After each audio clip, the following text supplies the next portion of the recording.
सिद्धांत चक्रवर्ती नेमीचंद्र आचार्य की जय। परम पूज्य चातुर्य चक्रवर्ती समाधि सम्राट आचार्य शांती सागर जी महाराज की जय। प्रातः स्मरणे गुरुदेव समंत भद्रमुनि महाराज की जय। परम पूज्य आचार्य प्रवेश सुंदर सागर जी महाराज की जय। परम पूज्य मम दीक्षा गुरु वात्सल्य सिंधु आचार्य सुयश सागर जी महाराज की जय। नमो सच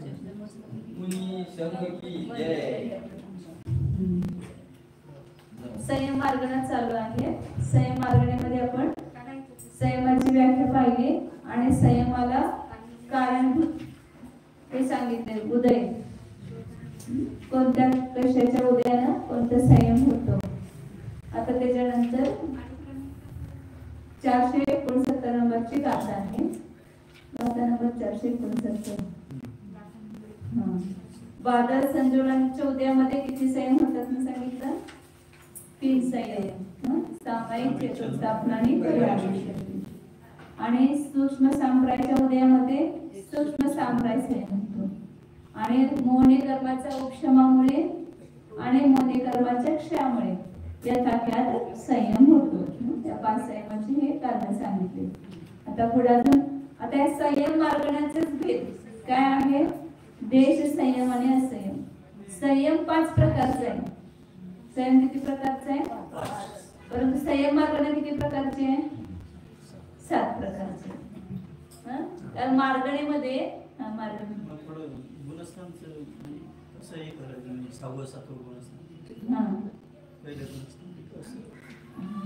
गुणस्थानाचा आपण हे जे वाचायला नाटक समयसार याच्यामध्ये शेवटचा अधिकार गुणस्थानाधिकार आहे। त्याला सगळ्या गुणस्थानांचं चांगलं माहिती समजेल। त्याला तिथं सगळं आपण डिटेल बघू गुणस्थानाधिकारामध्ये। आता हे आपलं सर्वशुद्ध अधिकार झाला की चालवाद आणि अधिकार झाले की पुढे गुणस्थानाधिकार। जीव कांड की पहली पुस्तक चल चुकी है, उसको लो, उसमें गुणस्थान पूरा है, 1 से 14 तक उसको पढ़ो। कुछ समझ में नहीं आया तो मुझसे पूछना। 6वं 7वं गुणस्थान मुलींचं सामान्यपणे सांगितलं। आणि आता इथं म्हणून सांगितलेले संयम मार्गणेचा ज्याला आपण विचार करणार त्याला सगळे जीव त्याच्यामध्ये यायला पाहिजे। कुठली पण मार्गणी घेतली तर सगळे जीव त्या मार्गणीमध्ये यायला पाहिजे। कारण प्रत्येक जीवामध्ये 14 चे 14 मार्गण आहेत। मग त्या संयम मार्गणेच्या अपेक्षेने मी कुठं आहे? तर सांगितले हे 5 संयम त्याला नाही। देश संयम नाही तर असंयम कुठं तर असणार ना। स्थिती कसं म्हणजे स्थिती म्हणजे गुणस्थानाची म्हणजे सगळ्यासाठी किती काळ कसं म्हणजे ती गट म्हणजे कर्माचा क्षय किंवा कसं म्हणे कर्म नाही। आता कुठलं पण गुणस्थान अवलंबून कशावर आहे? आपल्या परिणामावर अवलंबून आहे। आणि त्याला निमित्तभूत काय आहे? तिथं कर्माचा उपशम क्षय क्षोभशम उदय जो असेल तो तिथं निमित्तभूत आहे। म्हणजे याला समजा तुम्हाला आता काल सांगितल्याप्रमाणे 12 कशा आहेत त्याच्या उदयाचा अभाव झाला आणि संयोजनाच्या पण सर्वघाती स्पर्धकांच्या उदयाचा अभाव झाला आणि देशघाती स्पर्धकाचं उदय ते उदय तर आपल्याला काही दिसत नाही। आपल्या ज्ञानामध्ये ते काही झळकत नाही। आपल्या ज्ञानामध्ये काय झळकणार? परिणाम झळकणार। मग ज्यावेळेला तुमचे ते निवृत्तीरूप परिणाम झाले जे कुठल्याही जीवाला त्रस्त स्थावर जीवांचा घात करण्याचे परिणाम नाही, खोटं बोलण्याचे परिणाम नाही, कुठल्याही परिग्रह ग्रहण करण्याचे परिणाम नाही, 5 महावृत रूप परिणाम आहेत, 5 समिती रूप तुम्ही स्वतःच्या भावनेने करताय। ते आगमात सांगितलंय एकादेखी म्हणून करत नाही तर समजायचं की तिथे भावपूर्वक तुमचा संयम आहे। आणि जर आम्ही फक्त अंतरंगामध्ये निवृत्ती रूप भाव तर नाहीये, परंतु जसं दुसऱ्याने सांगतात महाराज घ्या म्हणतात घ्यायचा संयम आणि आगमात सांगितलं तशी क्रिया करायची असं म्हटलं तर तिथं भाव संयम आहे असं नाही। तिथं मग तुम्ही फक्त द्रव्य संयम धारण केलेलं। मग तिथं पहिलंच गुणस्थान असणार। द्रव्य संयम धारण नसतं, द्रव्य संयम असेल तर कुठलं गुणस्थान असणार? पहिलं। आणि भाव सहित जर द्रव्य संयम धारण केला असेल तर तिथे 6वं 7वं गुणस्थान होणार। जे 6वं होणार ज्याला विकल्पात येणार त्याला 6वं होणार. जे ध्यानामध्येच तुम्ही लीन झाला, आता दीक्षा घ्यायला लागलेला आहे आणि आपल्या निर्विकल्प समाधीमध्ये स्थित झाला, आपल्या आत्मस्वरूपामध्ये स्थित झाला, तर तिथनं पहिल्या गुणस्थानातून एकदम 7व्यामध्ये गेला ते परिणामानं. आणि मग पुन्हा ज्याला विकल्पामध्ये आला, मला 28 गुण दिले आचार्यश्रीने, त्याला पुन्हा 6व्या गुणस्थानात. मग असं पुन्हा सारखं काय होत राहतंय की 6वं 7वं गुणस्थान तीव्र उदय येतो, पुन्हा मंद उदय, तीव्र उदय मंद उदय येतो. त्यामुळे प्रमत अप्रमत प्रमत अप्रमत दशा एकेका सेकंदाला होते. तिथं ते लक्षात येत नाही आपल्याला, तसं म्हणजे जन्मस्थाला लक्षात येत नाही, परंतु हे होते. मग तिथं ज्या राशी दशा आहे त्याला त्याचं 6वं 7वं गुणस्थान आहे म्हणून समजायचं. जे बाहेर भेष कोणता आहे किंवा बाहेरची क्रिया कोणती करतो त्याच्यावर गुणस्थान अवलंबून नाही. त्या असं नाही की तिथं क्रिया असणार नाही किंवा भेष असणार नाही. भेष पण आहे, क्रिया पण आहे, परंतु त्याच्याबरोबर भाव आहेत, तर तिथं ते 6वं 7वं गुणस्थान असणार. म्हणजे 6वं 7वं गुणस्थान असेल कपड्यामध्ये होईल का? नाही होणार. तिथं निर्गंध दशाच असणार. आणि तिथे क्रिया कोणती असणार? ही 5 समिती, 3 गुप्ती इत्यादी रूपच तिथे क्रिया असणार. पण तिथं भाव महत्वाचे की तुमच्या मोहनीय कर्माचं किती त्या ठिकाणी हे झालेलं आहे, शोषण झालेलं आहे, त्याच्यावर ते अवलंबून आहे. म्हणून काय सांगितलं की संयम मार्गाने ज्याला आपण बघणार त्यावेळेला फक्त संयमाचेच भेद घेणार नाही. तिथं संयम रहित जी अवस्था आहे ती पण असणार. कारण त्या जीवाला संयम मार्गाच्या अपेक्षेने कोणता परिणाम आहे, तर एकतर असंयम रूप असेल किंवा देश संयम. म्हणजे प्रतिमा धारण केला, तर मला नाही दीक्षा घ्यायचं होत, तर मी निदान घरात राहून काय करतो, थोडा तरी संयम पाळतो. म्हणून त्याने प्रतिमा धारण केली, संयम धारण केला, देश संयम. तर त्याचं कोणतं गुणस्थान झालं? त्याचं 5वं. जे 5वं गुणस्थान असेल तर देश संयम म्हणायचा. तर प्रतिमा तर घेतले, परंतु परिणाम देश संयम रूप नाही. जे भाव अंतरंग निवृत्तीरूप परिणाम नाही, तर त्याला 5 नाही, ते पहिलंच गुणस्थान असणार. पालन केल्यावर परिणामाचा फरक पडतो. आता आपण प्राणी जसं सामान्य विशुद्ध होणं वेगळी गोष्ट आणि त्या रूप होणं, जे देश संयम रूप परिणाम होणं. देश संयम रूप म्हणजे आता तो त्रस्त जीवांची घात करत नाही आणि स्थावर जीवांचा पण कमी घात करतो, म्हणजे पाहिजे तेवढंच करतो. परंतु ते अंतरंग परिणामपूर्वक करायला आहे काय आगमामध्ये सांगितले म्हणून तो क्रिया करतोय. क्रिया झाली तरच कारण घडणार ना. म्हणूनच सांगितलं की नुसती क्रिया असेल तर द्रव्य संयम आणि क्रियेबरोबर भाव असतील तर तो भाव संयम. म्हणजे तिथं ते 5वं गुणस्थान आहे. असे 2 प्रकार आहेत. आगमामध्ये पण सांगितले मिथ्या दृष्टी आहे, तो द्रव्य वृत्ती आहे, त्यांनी फक्त द्रव्य धारण करतो, त्याच्यावर भाव असतील असं नाही. हा अविनाभाव संबंध नाही की त्याने प्रतिमा घेतली म्हणजे तिथं भाव आहेतच. नाही, पण कुठला तरी भाव असणार ना. मग कुठला भाव? तर मिथ्यात्व भाव आहे ना. फक्त तिथं थोडीशी बाबा त्याची काय तर थोडंसं पुण्यरूप भाव झालेले म्हणा, शुभरूप भाव झालेले, परंतु जी लेवल ते 5व्या गुणस्थानाची पाहिजे ती नाहीये तिथं. मिथ्यात्व सहित असेल तर द्रव्यव्रत आहे तर ते पहिलंच गुणस्थान, आणि सम्यक्त्व सहित जर त्याने व्रत धारण केलं तर त्याचं 5वं गुणस्थान. म्हणून ते सांगितलं की हे परिणामाचं सगळं वर अवलंबून आहे. बाहेरच्या क्रिया आहेतच 100%, परंतु क्रियेबरोबर भाव असतील तर ते गुणस्थान आहे. म्हणजे भाव आहे तिथं क्रिया अशुभ करावा असं होणार नाही. भाव माझे खूप चांगले आहेत परंतु मी काय संयम धारण करत नाही असं होईल का? त्याने द्रव्य संयम तर धारण केलेलाच आहे, परंतु त्याच्याबरोबर त्याचा भाव संयम पण आहे. असे बहुभाग जीव केवळ द्रव्यव्रती आहेत आणि एक भाग जीवच खरे संयमी आहेत, म्हणजे देश संयमी आहेत. तसं मुनींच्या मध्ये सुद्धा बहुभाग मुनी द्रव्यलिंगी आहेत आणि काही थोड्या अंशामध्ये जे आहे ते भावलिंगी. म्हणजे असा आताच नव्हे, चतुर्थ काळ सुद्धा कोणत्याही काळामध्ये. कारण भावलिंगी मुनीची तर संख्या किती सांगितली? त्याला पूर्ण 2.5 द्वीपामध्ये मिळून 5 करोड वर थोडी आहे. 6वं 7वं गुणस्थान मिळून आणि सगळ्या 6व्यापासून 4व्या गुणस्थानापर्यंत काय झालं 3.9 करोड मुनीराचे आहे सांगितलं.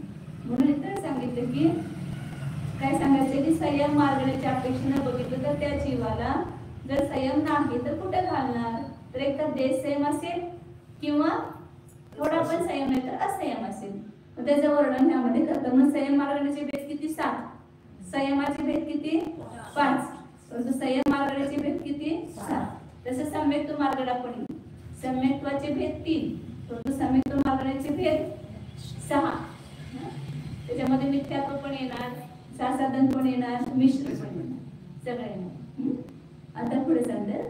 तदीयक 469 नंबरची गाथा आहे.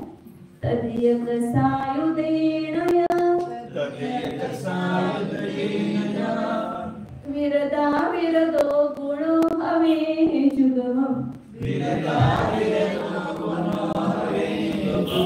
विधेयक सायुधेन असंजमो होदिनियमेन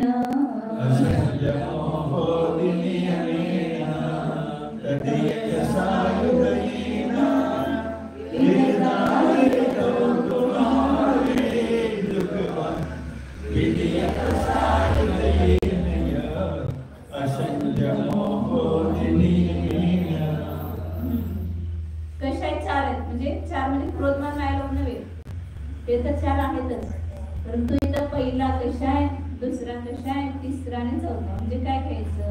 पहिला कशा म्हटलं तर अनंतानुबंधी, दुसरा कशा म्हटलं तर अप्रत्याख्यानावरून, तिसरा कशा म्हटलं तर प्रत्याख्यानावरून, आणि चौथा कशा म्हटलं तर संजीवनी. आता इथं सांगतात की तिसऱ्या कशाच्या उदयानं म्हणजे प्रत्याख्यानावरून कशाच्या उदयाने काय भाव होतो? तिथं विरदा विरोध गुण, विरदा विरोध गुणस्थान, गुण म्हणजे गुणस्थान द्यायचं. जुगवम हवे, एकाच वेळेला होतो. म्हणजे एकाच वेळेला त्या जीवाचे परिणाम कसे आहेत? नाव काय दिलं? विरता विरत, म्हणजे विरतपणे आणि अविरतपणे. जसं सम्यक्त्व मिथ्यात्व, श्रद्धा नाही ना, म्हणजे त्याच्या श्रद्धानामध्ये सम्यक्त्वाचा अंश पण आहे आणि मिथ्यात्वाचा अंश पण आहे, दोन्ही मिश्र अंश आहे. तसं इथं चारित्र्यामध्ये त्याचा परिणाम कसा आहे? मिश्र आहे. काहीसा विरत रूप आहे, काहीसा अविरत रूप आहे. त्रस जीवाचे हिंसेचा त्यांनी त्याग केला तर त्रस जीवाचे हिंसेपासून कसा आहे? तो विरत आहे. अजून स्थावर जीवाच्या हिंसेचा त्याग करण्याचं त्याला भाव होत नाही. स्थावर जीवाच्या हिंसेचा पण त्याग करायचे भाव दिला तर तो संयमच होईल ना. परंतु काय गृहस्थ अवस्थेत आहे तर तिथं त्रस्त्रावर जीवाच्या हिंसेचा त्याग केला नाही. किंवा सत्य म्हणा, आचर्य म्हणा, सगळंच एक देश विरत आहे आणि एक देश अविरत आहे. स्थूल सत्याचा त्याग केला परंतु सूक्ष्म सत्याचा अजून त्याग केलेला नाही. तर तिथं विरत आणि अविरत असा मिश्र एकच परिणाम आहे, वेगवेगळे परिणाम नाहीत. एकाच परिणामामध्ये 2 अंश आहेत, तिथं 2 मिश्र अंश, विरत रूप आणि अविरत रूप. असा 5वं गुणस्थान तिथं सांगितलं. प्रत्याख्यान कशाचा? उदय. परंतु तिथं उदयानं होते म्हटलं ते लक्षात घ्यायचं. तिथं पण तो क्षापशमिक भाव आहे. तिथं काय होणार? अनंतानुबंधी अप्रत्याख्यानावरून कशाच्या सर्वघाती स्पर्धकांच्या उदयाचा अभाव आहे आणि संज्वलनाच्या पण सर्वघाती स्पर्धकांच्या उदयाचा अभाव आहे. आणि त्याला संज्वलनाच्या देशघाती स्पर्धकांचा उदय 5व्या गुणस्थानात सुद्धा. आणि जे भविष्यकाळात उदयाला येणार त्याचं काय आहे? सद्वस्थारूप उपशम. सर्वघाती स्पर्धकांचे ते दोन्ही लावायचं, उदयाभाविक आणि सद्वस्थारूप उपशम. आणि देशघाती स्पर्धकांचा म्हणजे संज्वलनाच्या देशघाती स्पर्धकांचा उदय आणि प्रत्याख्यानावरणाचा उदय वास्तविक म्हणून तो पूर्ण संयम धारण करू शकत नाही. प्रत्याख्यानावर कशाचा उदय सर्वघाती आहे परंतु देश संयमाला क्षापशमिक होण्यामध्ये बाधा नाही. कारण का? त्या प्रत्याख्यानावरून कशाच्या उदयाचं कार्य काय आहे की मुनिव्रत न होऊ देणं. मुनी होण्याचे भाव होत नाहीत का? तर प्रत्याख्यान कशाचा उदय करणं तो अडथळा करतोय तिथे. तर त्या प्रत्याख्यान कशाच्या उदयानं देश संयमामध्ये ना त्याला बाधा केली ना त्याला पोषण केले, ते तटस्थ आहे. त्याचं काम काय चाललंय? संयम होऊ द्यायचं नाही जीवाला. परंतु पूर्ण संयम नाही ना. प्रत्याख्यानावरून कशाय जो आहे तो पूर्ण संयमाचा घात करतो, पूर्ण संयम होऊ देत नाही. जे मुनीचं चारित्र्य आहे ते होऊ देत नाही, त्याच्यामध्ये अडथळा करतो. ज्याला प्रत्याख्यान कशाचं तीव्र उदय आहे त्याला मुनी होण्याचे भाव सुद्धा होणार नाही. सांगितलं वीरता विरत असा 5वं गुणस्थान आहे. आणि दुसरा कशा म्हणतात काय घेणार अप्रत्याख्यानावर. कशा काय करतो ते सेम सुद्धा होऊ देत नाही. सगळा सेम तर नाहीच आणि ते सेम पण होऊ देत नाही. ते थोडाही संयम होऊ देत नाही. तर दुसऱ्या कशा अप्रत्याख्यान म्हटलंय ना. अ म्हणजे किंचित, प्रत्याख्यान म्हणजे ते संयम, त्याच्यावर आवरण करणारा जो कशा आहे त्याला म्हणायचं अप्रत्याख्यानावरण कशा आहे. त्याच्या उदयामुळे जो काय आहे असंयम नियमेन होते, तो नियमानं असंयमी आहे. तसं 1 ते 4 गुणस्थानामध्ये असंयम सांगितलेलं. पहिल्या गुणस्थानापासून 4थ्या गुणस्थानापर्यंत अप्रत्याख्यान कशाचा उदय आहे. आणि अनंतानुबंधी कशा काय करतो सम्यक्त पण होऊ देत नाही. आणि स्वरूपाचरण चारित्र त्याला सम्यक्त्वाचरण चारित्र होऊ देत नाही. त्याच्यावर अडथळा करतो. तर हे सगळे 4 शत्रू बसतात आपल्या जवळ. पुचार मेरे मग में जंजीर डाले पग में, ठाड़े है मोक्ष मग में तक्रार मोस्थानी. आपल्याला दुसरा शत्रू दिसतोय. वास्तविक दुसरा कोण आपला शत्रू नाहीये. आपला खरा शत्रू कोण आहे आत बसलाय. क्रोध मान माया लोभ हे अनंतानुबंधी अप्रत्याख्यान प्रत्याख्यानावर संजीवलन हे कसे आत बसले हेच आपल्याला आपल्या प्रगतीमध्ये बाधक आहे. पुढे सरकू देत नाही. मलिका होत नाही. आम्ही कोण अडथळा करतोय हे कसे आत बसले हे आपल्याला त्याच्यामध्ये बाधक होतात. म्हणून काय सांगितलं ह्या कशांचा मोक्ष कसा होणार. तर आपल्या परिणामांची विशुद्धी वाढवली आपण. ध्यान केलं स्वाध्याय इत्यादीच्या तर आपल्या परिणामांची विशुद्धी वाढली की आपोआप काय होणार हे सगळ्या त्याग होणार. सगळ्या असंयमाचा की तो प्रति होणार. मोहनी कर्म सुद्धा मोहनेचेच भेद आहेत नाही. मोहनेचेच भेद आहेत. मोहनेच सगळं मोठा परिवार आहे तिथं. आपल्याला मुख्य वर कोण जाऊ देत नाही. तर ते पण काय जबरदस्ती करत नाहीत कर्म आपल्याला. आम्ही त्याच्या अधीन होतो. आमचा पुरुषार्थ कमी पडतो. पुढे आज आपल्याला आज आणि उद्या 2 दिवसात संयमार्गाने संपवायची आहे. पुढे जाऊया थोडं. कारण पुढं होईल नाही होईल विहारामध्ये तेवढं पुढे सोपं आहे. आता विषय अवघड नाही. आता पुढं 5 प्रकारचं संयम सांगितलं ना. सामायिक, चेदोपशास्त्र, पर्यायशुद्धी, सूक्ष्म संप्राणी. आता मार्गणामध्ये शोधणं, स्वतःला शोधायचं संयम मार्गणामध्ये आपण कुठे आहोत. सामायिक संयमामध्ये आहोत, चेदोपस्थापनामध्ये आहोत की पर्यायशुद्धी, सूक्ष्म संप्राय टाक्यात आहे, देश संयम आहे की असंयम आहे. कुठेतरी आपण आहे की नाही. तर असंयमामध्ये आहे आपलं. आपण शोधन केलं. आता तुम्ही ते बघता का नाही त्याच्यामध्ये तेच तुमची परीक्षा दिल्यानंतर कुठं आलंय आपलं ते हे. मग त्याला तर तिथं खायचं वर जायला पाहिजे आपण. तर तसं असंयमात आहे. मग समजदार काय करायचंय आता मला देशसंयमी बनायचंय मग संयमी बनायचंय. अशा प्रकारचे अंतरंग भाव ठेवायचे. कारण संशोधन त्याच्यासाठी करायचंय आपलं. मार्गणामध्ये शोधणं स्वतःला. पुढे आता सामायिक संयम कशाला म्हणायचं ते सांगताय. संगह्य सयल संयम मेयजम मनुत्तरम दुरवगमम् जीवो समुद्वहन्तो सामाय संजदो होति.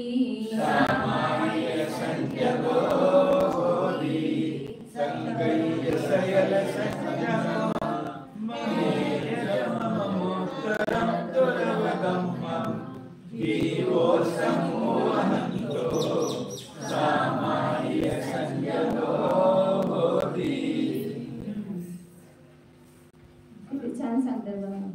सयल संयमम एयजमम अनुत्तरम दुरवगमम संगह्य. काय करायचं कशाला संगह्य म्हणजे संग्रहित करून. कशाला संग्रह करायचा कशाचा सकल संयमाचा. सकल संयम म्हणजे काय त्याचं पाठीमागं व्याख्या सांगितली. व्रत धारण करणं, समितीचं पालन करणं, कशाचं निग्रह करणं, हे सगळं व्रत धारण आणि संयमाला कसं धारण करतो, यम, एकच यम. तिथं 5 व्रत वगैरे भेदरूपानं ग्रहण नाही. ज्या वेळेला मुलीला दीक्षा घेतात त्याला पहिली प्रतिज्ञा काय त्यांना, की मी संपूर्ण सावध्य योगापासून विरत होतो. एक संयम धारण करतात फक्त, कोणता, सामायिक संयम. तिथं भेद रूपानं व्रत ग्रहण करणं नाही. मग त्यावेळेला सामायिक संयम ग्रहण केलं की ते पहिल्यातून एकदम 7व्यामध्ये गेले. संपूर्ण सावध्य योगाचा त्याग केला तर ते शुद्धोपयोगामध्ये गेले, तर 7वं गुणस्थान त्यांना प्राप्त होत आहे. म्हणून तिथं सांगितलं की एक यम म्हणजे तिथं भेद नाही त्याच्यामध्ये. अहिंसा, सत्य, आचौर्य, ब्रह्मचर्य असा भेद नाही. एकच यम संयम. कोणता एक यम, संपूर्ण सावध्य योगाचा त्याग, सगळ्या पापाचा त्याग, संपूर्ण सावध्य योगापासून निवृत्ती रूप एकच संयम. आणि तो कसा आहे संयम, अणुत्तरम. अणुत्तरचा अर्थ होतोय की उत्तर नाही, पण तिथं काय, ज्याच्यापेक्षा श्रेष्ठ दुसरं काय नाही. हे सामायिक संयम कसं आहे, अणुत्तर आहे म्हणजे असदृश, त्याच्यासारखं दुसरं कोणताही गुण नाही, संयम नाही, असं अलौकिक अणुत्तर योगी म्हणतात. भगवान महावीरांचं जेव्हा विचार केलं ना, अणुत्तर योगी नाव दिलं त्याला, म्हणजे त्यांच्यापेक्षा श्रेष्ठ कोणी दुसरा योगी नाही. योगद्वारेच म्हणून ना, योग म्हणजे मनवचन काय योग, मनवचन काय योग नाही तर परिणाम आहेत, म्हणजे उपयोग. योगाद्वारेच म्हणून ना, योग आणि उपयोग दोन वेगळे आहेत गुण. योग म्हणजे मनवचन कायची क्रिया, त्याला म्हणायचं योग. आणि उपयोग म्हणजे जो ज्ञानाचा आपण हे लावतो, विचार करतो ज्ञानाच्या जवळ, त्याला म्हणायचं उपयोग. म्हणजे आपल्या विचारामध्ये काय आहे की मी संपूर्ण सावध्य योगापासून त्याग करतो, सावध्य योगापासून विरत होतो, हे परिणाम केले. योग वेगळा आणि परिणाम वेगळा. तर योग म्हणजे त्यावेळेला तुम्ही वचनानं बोलताय, तो वचन योग झाला. मनाने विचार करतो मन योग झाला स्थूल रूपाने. शरीराने क्रिया करतो ते काय झालं, काय योग झाला. ही आत्मप्रदेशांचं परिस्पंदन होणं ते योग आहे. आणि जो आपल्या ज्ञानाचा आपण व्यापार करतो त्याला म्हणायचं उपयोग. मग ज्या वेळेला आपण संयम धारण करतो त्याला आपण आपल्या बुद्धीनंच हे ग्रहण केले ना, की मला कोणतंही आता पाप करायचं नाही, सगळ्या पापाचा मला त्याग करायचा आहे, तर हे बुद्धीमध्ये ग्रहण केलं. व्रत हे बुद्धीमध्ये होते. तिथं त्यांनी सर्वासिद्धीमध्ये व्रताची तिथे दिली. अभिसंधान मतलब प्रतिज्ञा ही कुठं करतो, आपल्या बुद्धीमध्येच विरत झाला. पापापासून कुठं विरत झाला, बुद्धीमध्येच तो विरत झाला. म्हणून संपूर्ण सावध्य योगापासून निवृत्ती असं ज्याला त्याने धारण केलं ते एक संयम रूप सामायिक संयम आहे. आणि कसं आहे, तो संयम संपूर्ण आहे, तिथं अपूर्ण नाहीये संयम. आणि कसं आहे, तो संयम दुर्गम, प्राप्त होणं अत्यंत कठीण आहे. महाराज रोज सांगतात सगळ्यांना, सगळं त्याग करा, व्रत घ्या. किती जण घेतात, सहजासहजी नाही, असं सोपं नाहीये, सुलभ नाहीये. ही संयम म्हणजे सगळ्यात दुर्लभातील दुर्लभ वस्तू आहे. म्हणून दुःखानं म्हणजे अत्यंत कठीणतेनं प्राप्त होणारे हा गुण आहे. म्हणून सांगितलं दुर्गम्य, दुःखानं म्हणजे कष्टानं प्राप्त करण्यायोग्य अशा त्या सामायिकाला समुद्वहंतो. समुद्वहंतो म्हणजे धारण करणारा. आम्ही कशाचं वहन करतोय, सगळ्या कुटुंबाचा बोजा धारण केलेला आहे, म्हणजे सगळ्या कशायनाच वहन करतोय. वास्तविक मुनिराज काय करतात, हे सामायिक संयमाचं वहन करतात, म्हणजे धारण करतात त्याला. असा तो जीव कोण आहे, सामायिक संयम आहे. अशी त्याची अवस्था आहे. त्या मुनींना काय म्हटलेलं आहे, सामायिक संयत मुनी म्हटलेलं आहे. तर त्याला सामायिक संयम आहे. सामायिक संयमाचा अर्थ काय झाला, की जो संपूर्ण सावध्य योगापासून निवृत्ती रूप जो एक संयम आहे त्याला सामायिक संयम म्हटलं. आणि आता त्याच पुढे सांगतात छेदोपस्थापना संयम. सामायिक आणि छेदोपस्थापना हे ह्याचा स्वामी एकच जीव आहे, त्याला सामायिक संयम आहे, त्याला छेदोपस्थापना संयम आहे. आणि एका वेळेला दोन्ही पण आहेत. दोन्ही संयम असे वेगवेगळ्या वेळा नाही. 6व्यापासून 9व्यापर्यंत त्या एका जीवाला दोन्हीही एका आहे. द्रव्यार्थिक ज्ञान सामायिक संयम आहे, परार्थिक ज्ञान छेदोपसाधना संयम आहे. माताजी तुमचं नाही आलं बरोबर झालं काय? द्रव्याने पर्याय द्रव्यार्थिक ज्ञान सामायिक संयम आहे, परार्थिक ज्ञान छेदोपसाधना संयम. आता पुढे संबोधन म्हणजे धारण करणार, वहन करणार. आता तुम्ही काय करताय? संयमाचं वहन करताय ना. संयम धारण केलंय त्याला पार पडायचंय, म्हणजे त्याचं वहन करणं. त्याला धारण करून छेतूणय पर्यायं पोराणं जोठवे अप्पाणं पंचजमे धम्मेसो छेदो वट्ठावगो जीवो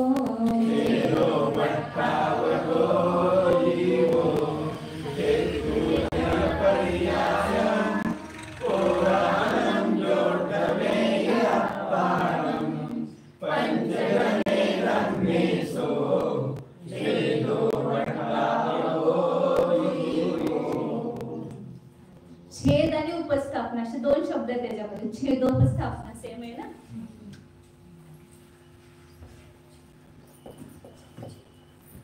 छेद अधिक उपस्थापना.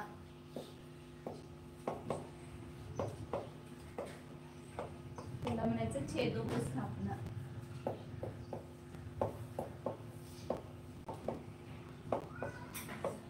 ह्या छेदचे दोन अर्थ केले. छेदचा दोन अर्थ केले, भेद आणि एक इथं छेद म्हणजे छेदन असं. तर सामायिक संयमामध्ये त्यांनी काय धारण केलं होतं की मी एक संयमाला धारण करतो, म्हणजे सगळ्या सावधयोगापासून त्यागरूप हे एकच व्रत धारण करतो. परंतु ज्या वेळेला तो विकल्पामध्ये येतो त्यावेळेला पुन्हा काय करतो, त्या एक सावधयोगाचा त्याग म्हणजे तिथं लक्षात येत नाही, मग त्याला भेद रूपानं ग्रहण करतो. म्हणजे जे एक सामायिक संयम धारण केलं होतं त्याचे 28 मूलगुण. मग आचार्य सांगतात ना, तू काय करायचं संयम धारण करायचं म्हणजे 5 महाव्रत, 5 समिती, 5 इंद्रिय विषय, 6 आवश्यक गुण, 7 इतर गुण, 28 मूलगुण तुला मी देतो आता देवाला देतात. तर ते झालं छेदोपस्थापना, म्हणजे भेद रूपानं उपस्थित केलं आपल्याला त्या संयमामध्ये. ते झालं छेदोपस्थापना संयम, म्हणजे पर्यार्थिक ज्ञान तिथं त्या एका संयमाचे भेद केले. किंवा दुसरा अर्थ आहे, पहिली जी दोष घडला समजा संयमामध्ये, तर त्या दोषांचा छेद करून परत आपल्याला संयमामध्ये स्थापित करणं. संयमामध्ये दोष घडला, आता दोष घडला त्याचा पुन्हा काय करायला पाहिजे, त्या दोषाचा परिहार करून पुन्हा आपल्या आत्म्याला त्या संयमामध्ये स्थापित करणं, त्याला म्हणायचं छेदोपस्थापना. तर इथं ते सांगताय की पोराणम पर्यायम छेदून. इथं त्याने असं घेतलंय की जी पूर्वी सावध्य व्यापार करत होता, सावध्य व्यापार म्हणजे हिंसा, सत्य, चोरी, कुशी हे सगळं करत होता, तर त्या सगळ्या पापापासून काय केलं, ही पोराणी पर्याय म्हणजे जुनी पर्याय त्याचा छेद करून, त्याचा अभाव करून काय केलं, जो आपण पंचजमे धम्मे ठवे, जो आपल्या आत्म्याला 5 संयमरूप धर्मामध्ये म्हणजे 5 महाव्रत किंवा 5 समिती अधिक त्या संयमरूप धर्मामध्ये काय करतो, स्थापित करतो, स्थित करतो. त्याला काय म्हटलं, छेदोपस्थापना संयम असं म्हटलेलं आहे. त्याचाच ते खुलासा करताना प्रवचनसार अधिक मध्ये त्याने असं दिलेलं आहे की जे आपण सामायिक संयम धारण केला, एक सावध्य रूप, त्यागरूप, त्याचंच व्रत 5 महाव्रत अधिक रूपानं धारण करणं, त्याला म्हणायचं छेदोपस्थापना. भेद रूपानं उपस्थापना करणं संयमामध्ये. आणि काही दोष घडले असताना प्रायश्चित्त अधिकाच्या द्वारे त्याचा परिहार करून पुन्हा आपल्याला संयमामध्ये स्थिर करणं, स्थापित करणं, त्याला छेदोपस्थापना म्हटलं. आणि हे सदैव आहे संयम त्या जीवाला. सामायिकाबरोबर छेदोपस्थापना पण आहे, म्हणून एका वेळेला एका जीवाला दोन्ही संयम आहेत. त्याला त्या नयाच्या द्वारे लावलं त्या ठिकाणी. तर हा छेदोपस्थापक जीव झाला. आता पुढे तिसरं संयम कोणता आहे? परिहार विशुद्धी. दोन झाले. सामायिक संयत म्हणजे एक सावध योगाचा त्याग केला. तसं सामायिकचे अनेक अर्थ होतात. सम म्हणजे समता भाव, समता भाव म्हणजे रागद्वेषाचा त्याग करून समता भावाला धारण करणं हे सामायिक आहे. किंवा समय म्हणजे आत्मा, त्या आत्म्यामध्ये आपल्या उपयोगाला स्थिर करणं हे सामायिक आहे. आपण सामायिक करायचं म्हणतो. किती वेळा सामायिक करायचं? मुनिराजांना सामायिक संयम तर सतत आहे. फक्त सामायिक करायला बसला सामायिक नाही. सामायिक आणि शतोपचार संयम सततच आहे. परंतु त्या क्रियेमध्ये सांगत असताना ज्याला 7 इतर गुण आपले सांगितले ना, 6 आवश्यक, त्यामध्ये सामायिक हे आवश्यक सांगितलं. सामायिक संयम वेगळा आणि सामायिक आवश्यक वेगळं. सामायिक संयम सतत आहे आणि सामायिक आवश्यक जे आहे ते 3 वेळा करायचं सांगितलं.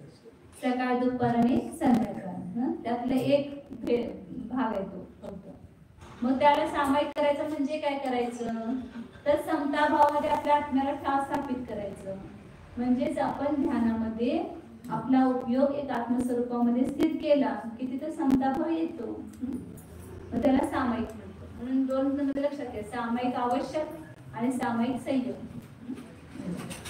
तिथे सामायिक संयमाची गोष्ट चाललेली आहे. म्हणून सर्व सावध योगापासून ते आपल्याला सामायिक संयम म्हणतात. आता पुढं हे सांगतात परिहार विशुद्धी संयम सांगताय 2 गाथेमध्ये. पंचसमिदोति गुत्तो परिहरै सदा विजो सावज्जं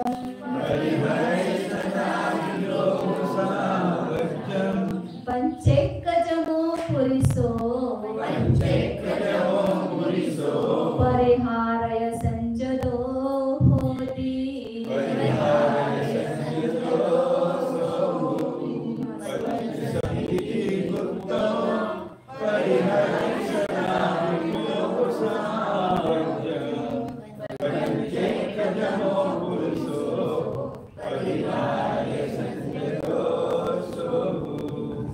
परिहार विशुद्धी संयत असतात त्यांना पहिल्यांदा सामायिक आणि शतोपचार संयम आहेच.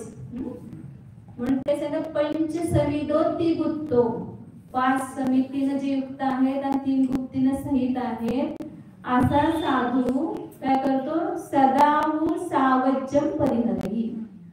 परिहार विशुद्धी म्हटलं ना, सदैव प्राणीवधाचा परिहार करतात.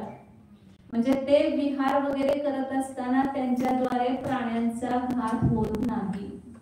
कारण तशी एक विशिष्ट विशुद्धी त्यांना प्राप्त झालेली असते. मग त्याला परिहार विशुद्धी म्हणतात. पुढे सांगणार आहेत कोण होते ते सगळं खुलासा करतात पुढच्या वेळेमध्ये गाथेमध्ये. तर सावध्याचा परिहार करतात, सदा सावध्याचा परिहार करतात. असे पंचेक जमो पुरिसो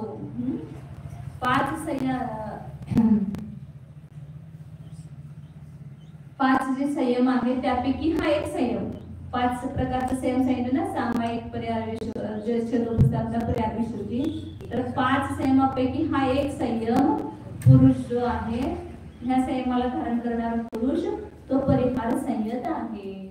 परिहार विशुद्धी संयत हे सगळ्यांना होत नाही. सामायिक सचोदोपस्थापना 2 धारण केले, परंतु परिहार विशुद्धी कुणाला होणार ते पुढच्या गाथेमध्ये स्वामी सांगतात. किंवा परिहार विशुद्धी संयम आता ह्या काळात तर कुणाला होत नाही. चतुर्थ काळात ज्या असतात प्रत्येक तीर्थंकरांच्या काळामध्ये सुद्धा असतात. तर त्या कोणाला हे परिहार विशुद्धी संयम प्राप्त होतो तर स्वामी पुढच्या गाथेत सांगतात. त्याच्यात फक्त एवढं त्याची व्याख्या सांगितली की 5 समितीने युक्त होऊन 3 गुप्तीने सहित होऊन संपूर्ण सावध्याचा सदा परिहार करतात. त्याला परिहार विशुद्धी संयत म्हटलेलं आहे. मग त्यांना चातुर्मासात वगैरे विहार करण्याचा काही नियम नाहीये, कारण त्यांच्याद्वारे प्राण्यांचा घात होत नाही. चातुर्मासात पण ते विहार करू शकतात. कारण ते चालले तरी हिरवळीवरनं चालले तरी सुद्धा त्यांच्या जीवाचे त्यांच्या निमित्ताने घात होणार नाही. ते संवासो जन्मे वासुदत्तं कुतिर्थयरमूले पच्चखाणं पडिलो संजूण दुगावय विहारो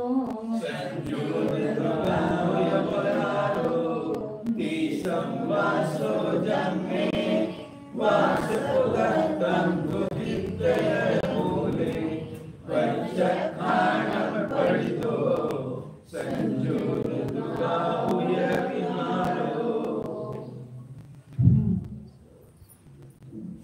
30 वासो जन्मे, जन्माला किती वर्ष झाले, म्हणजे गर्भात आल्यापासून 30 वर्षचा पूर्ण कुठं राहिला तो, गृहस्थ अवस्थेत 30 वर्ष. आणि कसा सुखानं राहिला, सुखी, कुठलं कष्ट नाही, दुःख नाही, म्हणजे प्रतिती जसं सुखी आहे. काय कष्ट आहे का करून, काय काम करायचं नाही, काय नाही. राजपुत्र असेच असतात ना घरामध्ये, सगळे जन्माल्यापासून सगळी सुख सुविधा, काहीच कष्ट नाही, दुःख नाही. तर असा तो जो सर्वदा सुखी राहिलेला आहे असा जीव 30 वर्षापर्यंत गृहस्थ अवस्थेत राहतो. आणि मग त्यानंतर काय करतो, दीक्षा घेऊन, आचार्यांच्याकडून दीक्षा घेऊन वासपुतत्तमच तीर्थैर मुले, तीर्थंकरांच्या श्रीपाद मुलामध्ये, म्हणजे तीर्थंकरांच्या काळातच होणार असा अर्थ झाला.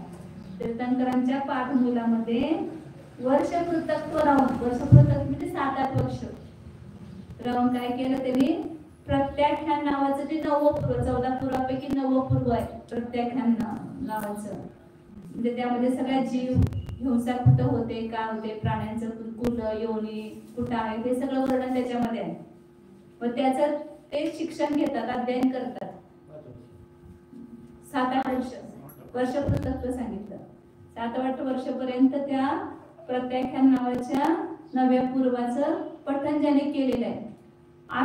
असे जे मुनी आहेत ते परिहार विशुद्धी संयमाला स्वीकार करून, म्हणजे ऐसा नियम देना पड़ता है कि परिहार विशुद्धी संयम के उनको अपने आप हो जाए, ये परिहार विशुद्धी संयम स्वीकार करके ऐसा कहा करते हैं ना।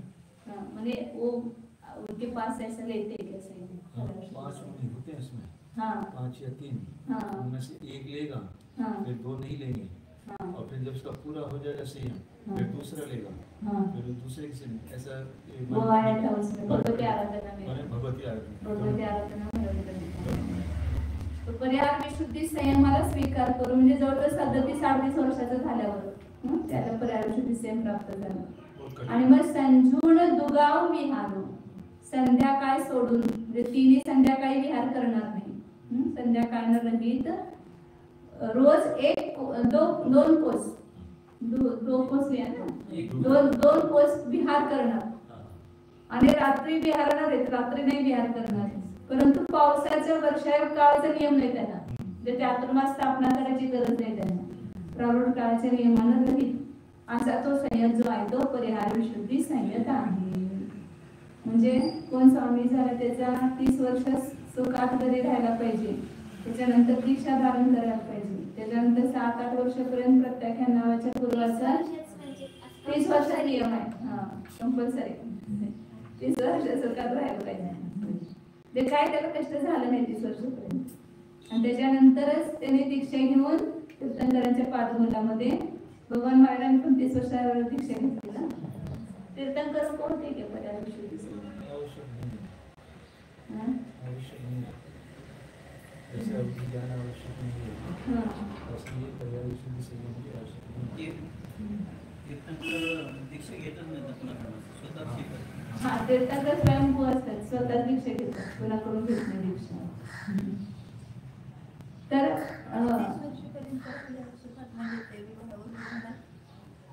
नाही ब्रह्मचारीच असणार. विहार शादी का करायचं, कर सकते हैं, पर क्या है? फिर कष्ट होगा सब. क्यों? दीक्षा पत्नी आएगी तो लेना? पत्नी आएगी तो त्रास देगी ना. नहीं वो भी चलेंगे सर। ऐसा नियम नहीं दिया, लेकिन मुझे लगता है कि ऐसा वो ब्रह्मचारी होंगे. आम्ही वाचताना आम्हाला असं वाटलं की 30 वर्षापर्यंत घरात राहतोय म्हणजे विवाह व्हायला काय हरकत नाही.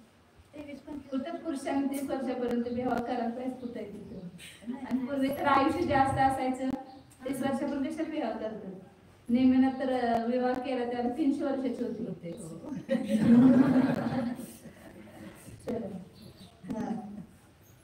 परिहार विशुद्धी नाव आहे ना त्याचं. परिहार म्हणजे प्राणीवधापासून निवृत्ती, आणि त्याने युक्त अशी विशुद्धी त्यांच्या ठिकाणी, म्हणजे त्यांच्या गमनानं वगैरे कुठल्या प्राण्यांची हिंसा होत नाही. म्हणून प्राणीवधापासून निवृत्ती ज्यांची आहे आणि त्याने युक्त अशी विशुद्धी ज्यांना आहे ते परिहार विशुद्धी संयम आहे.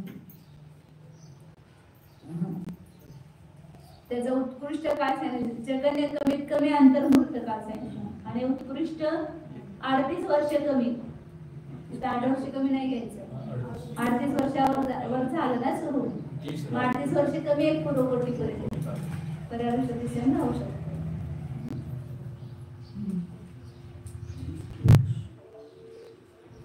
एक पूर्वकोटीपर्यंत त्याला राहू शकतो पर्याय.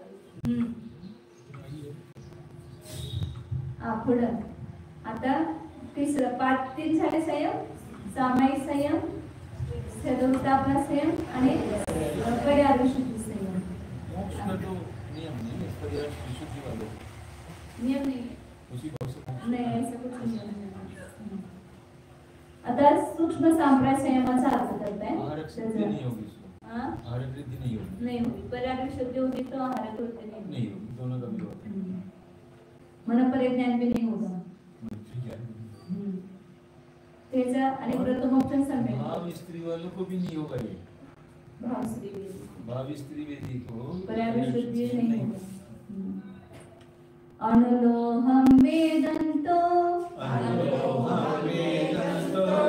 जीवो वसामगो वखवगोवा सोसुम सांपराओ जखाये नूनवो किंची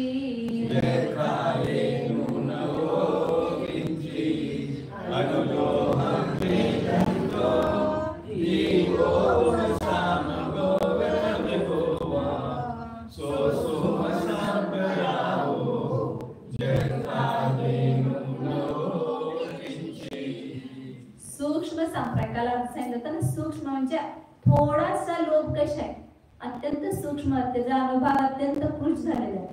आणि थोडंसं तसं ते उदाहरण दिलं होतं ना की सफेद कपडा आहे तो आपण लाल पाण्या रंगामध्ये बुडवला, कुसुंबच्या रंगामध्ये किंवा लाल कावाई म्हणा त्याच्यामध्ये बुडवला, फिटकऱ्यामध्ये घातला नाही, ते नुसतं रंगामध्ये बुडवलं जातं आणि कपड्यावर काय राहते फक्त लालिमा, म्हणजे थोडीशी छटा राहते तिथं फक्त त्या लाल रंगाची.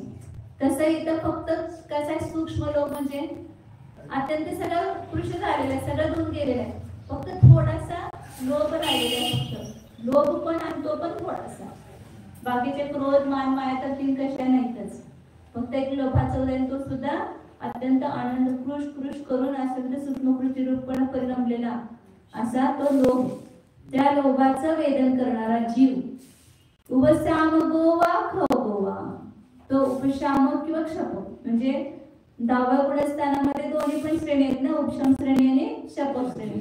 जर त्याने उपशम केला असेल त्याला म्हणायचं उपशम, आणि मोहनी कर्माचा क्षय केला असेल तर तो क्षपक.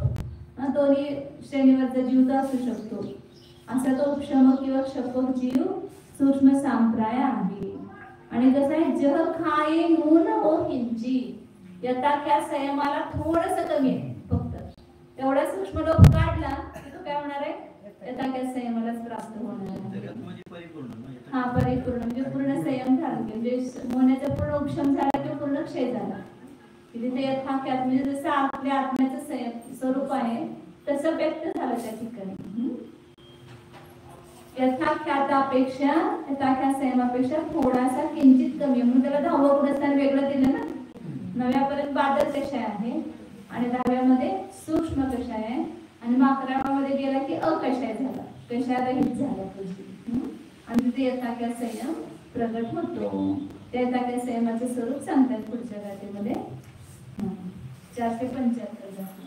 ते सूक्ष्म सांप्राय म्हणजे ज्या ठिकाणी अत्यंत सूक्ष्म लोभाचा उदय आहे त्याचं वेदन करतो. सूक्ष्म सांप्राय 10व्यामध्ये सूक्ष्म लोभाचा उदय आहे म्हणजे कशाचा उदय आहे अजून तिथं. बाकीच्या सगळ्या मोहण्याचा उपशम झालेला आहे किंवा क्षय झालेला आहे, फक्त सूक्ष्म लोभ तेवढा उघडा आहे, तेवढा उदय त्याचा. बाकी सगळ्या जेवढे कशा ते तर उपशमित झालेत किंवा त्याचा क्षय झालेला आहे, नाश झालेला आहे. आता तो कोण आहे, सूक्ष्म सांप्राय. या ताक्या संयमाहून थोडासा कमी आहे. बसना तर बस 10 मिनिटात संपतोय, 5 मिनिट. आता पुढं येता काय संयम तेवढे घेऊया. वसंते खिलेवा असु हे मम्मी मोहनी अम्मी चदुमट्ठो वजिनोवा जखादो संजदो सोदू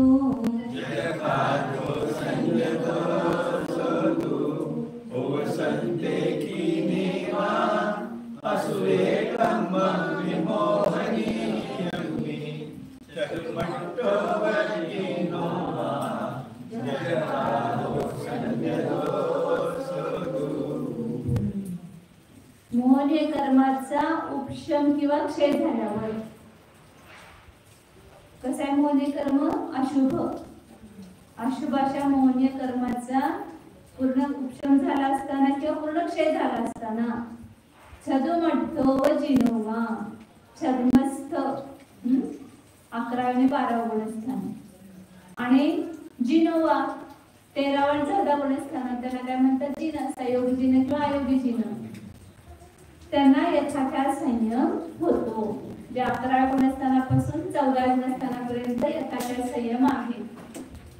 11 गुणस्थानात मोहण्याचा उपशम झाल्यामुळे तिथे यथाकाळ संयम आहे आणि 12 गुणस्थानामध्ये मोहण्याचा क्षय झालेला आहे आणि तो क्षय कायम आहे 12, 13, 14 गुणस्थानात. त्यामुळे 3 गुणस्थानामध्ये तिथं शाईक यथाकाळ संयम प्रगट झालेला आहे. असं यथाख्यात म्हणजे जसं आत्म्याचं स्वरूप आहे तसं त्या ठिकाणी काय झालेलं आहे? तो मध्यस्थपणा, तो समता भाव पूर्ण त्या ठिकाणी प्रगट झालेला आहे. आता 6व्यापासून 10व्यापर्यंत पूर्ण समता भाव म्हणता येत नाही. जरी मुलीला समता भावाचे झाले तरी पण कशांचा उदय पण चालू आहे ना. संजीवरण कशाचा उदय आहे? 6व्या 7व्यामध्ये. 6व्यामध्ये तर तीव्र आहे, 7व्यामध्ये मंद आहे, 8व्या अधिकामध्ये अत्यंत मंद मंद झालेलं आहे तरी पण आहे. पूर्ण समता भाव नाही. जिथं कशा आहे तिथं रागद्वेष आहे, रागद्वेष आहे तर समता भाव नाही. पूर्ण समता भाव कुठं होणार? 11व्या गुणस्थानात. पण तो समता स्वभाव जो आहे तो तिथं प्रगट झाला 11व्या गुणस्थानामध्ये. म्हणून त्याला यथाख्यात संयम असं म्हटलेलं आहे. ही प्रोसेस असं ऑटोमॅटिक ध्यानामध्ये सगळे होणार.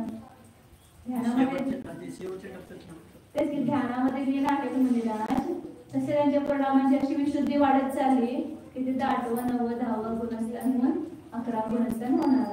उपशम करत गेलेले आहेत आणि क्षय करायला गेला असेल तर 12 गुणस्थानात जाणार आहे आणि ते नेमाने केवळ ज्ञानी होणार. उपशम झाला असेल तर 11 पुन्हा खाली येणार. तेवढं 11 गुणाचा अंतर्मुख आहे तोपर्यंत संयम आहे. परंतु पुन्हा सूक्ष्म लोभाचा उदय येणार, 10व्यामध्ये येणार, पुन्हा वादन लोभाचा उदय येणार, पुन्हा 9व्या 8व्या अशा एकदम विशुद्धी वाढली आणि पुन्हा खाली उतरते तिथे येणार. अशा प्रकारे यथाख्यात संयम सांगितलेला आहे. आता तर करूनच पुढे गेला की सामायिक आणि शतक स्थापना करूनच मग त्याला सूक्ष्म संप्रदाय झाला आणि सूक्ष्म संप्रदाय झाल्यानंतरच तो यथाख्यात होणार. क्रमानच ही 4 होणार. 2 तर पहिल्यांदा एक रूपात होणार सामायिक शतक स्थापना. त्यानंतर 10व्या गुणस्थानात त्याला गेले त्याला सूक्ष्म संप्रदाय संयम झाला आणि 11व्यामध्ये गेले की यथाख्यात किंवा 12व्यामध्ये गेले तरी यथाख्यात संयम प्राप्त झाला. म्हणून एका वेळेला सांगितलं ना, एका वेळेला सगळे असणार नाही संयम चारित्र. एका वेळेला 2 असते सामायिक शतक स्थापना आणि किंवा 3 असतील तर पर्यावरण संयम असणार आणि एका वेळेला सूक्ष्म संप्रदाय असेल किंवा यथाख्यात संयम असेल. एका वेळेला सगळे असणार नाही. सामायिक शतक स्थापना हे एका वेळेला असू शकते. आता पुढं सामायिक शतक स्थापना 6व्या गुणस्थानापर्यंत आहे. 10व्यामध्ये सूक्ष्म संप्रदाय आणि पर्यावरण संयम 6व्या आणि 7व्यामध्येच आहे. 8व्यामध्ये नाही. 8व्यामध्ये ध्यानाचंच गुणस्थान आहे ना. ते त्याच्या प्राणीवधाचं पर्यावरण करण्याचं काय कारणच पडत नाही. म्हणजे ज्याला ते श्रेणी आवड करते त्याला पर्यावरण विशुद्धी संयम सुटणार त्यांचं म्हणजे. आता पुढं ते संयमाचं हे केलेलं आहे. बाकीचे संयम सुटून गेले.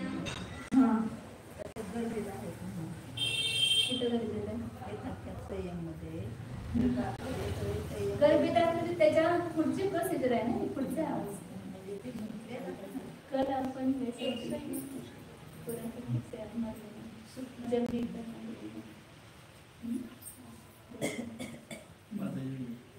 परिहार विशुद्धी चारित्र्य म्हटलंय तिथं. हा फक्त म्हणजे काय की प्राणीचं हे म्हणून त्यांना एक ती म्हणजे अशी विशुद्धी झाली ना विशेष आता ते विशुद्धीमुळे फक्त एक अशी वृद्धी तयार होणार की त्यांना ते म्हणजे प्राण्यांचा खात होणार हा, नाही. मग जमिनीपासून किंवा जलामधनं चालताना असं हा, की चार हात असं. चार बरोबर चालते. आणि तुम्ही म्हणता का नाही 6व्या 7व्यातच त्याचं हे संपतं म्हणजे तिथं फक्त त्याचं तेवढ्यासाठी त्याचा उपयोग होतो.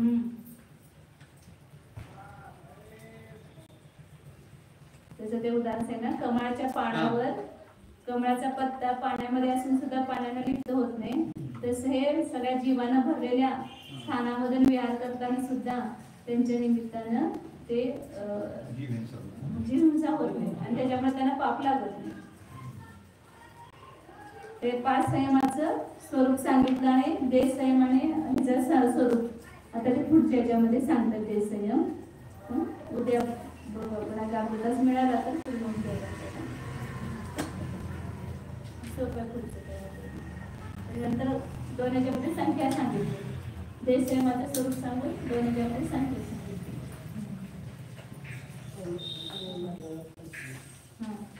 संपली नाही, उद्या संपली.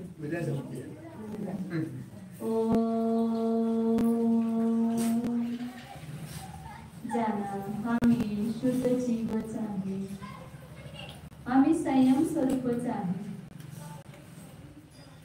स्वतःमध्ये राहणे हाच खरा संयम आहे. स्वरूपे संयमनम संयम, आपल्या स्वरूपामध्ये आपला उपयोग संयमित करणे, बाहेर भटकून न गेले हाच खरा संयम आहे.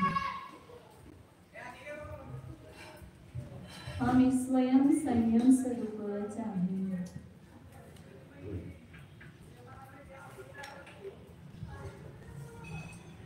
अहिंसा स्वरूप आहे. परजीवाचा वध करणे हा माझा स्वभाव नाही. दया दम त्याग स्वरूप आहे.